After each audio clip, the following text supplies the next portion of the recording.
বারে সবার দেখছি কত কত আবদার আবেদন আপনার কাছে, কেবল আমার নেই। আপনার কাছে শুধু আমারই কোনো কিছু চাওয়া পাওয়ার ছিল না দেখছি।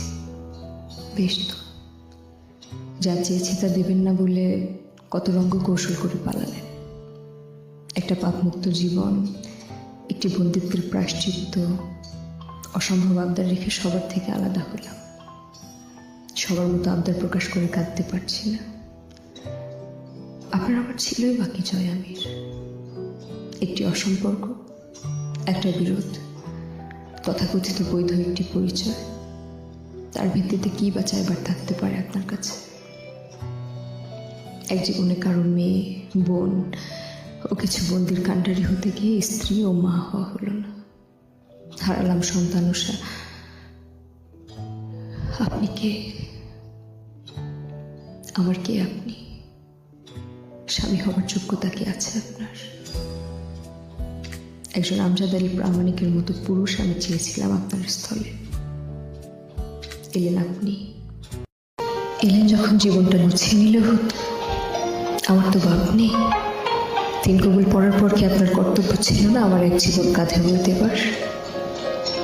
অথচ আপনি আমার রূহ অবধি পুড়িয়ে ছাই করেছেন দিনের পর দিন। জয় আমির, আপনি আমায় দেখেছেন কখনো?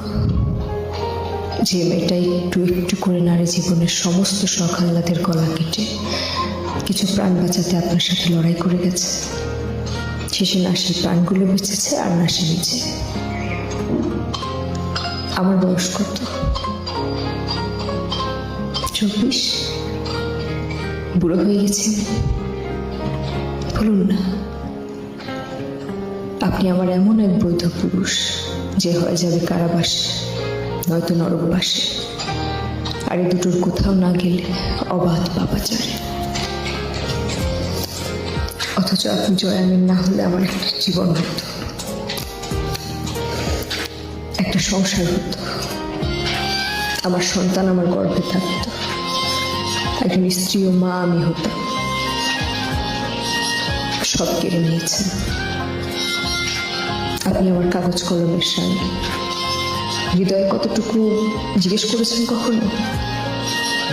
জিজ্ঞেস করলে হয়তো বলতাম আপনি একটি সূচের বিষ মাখা প্রান্ত, যা আমার হৃদয়কে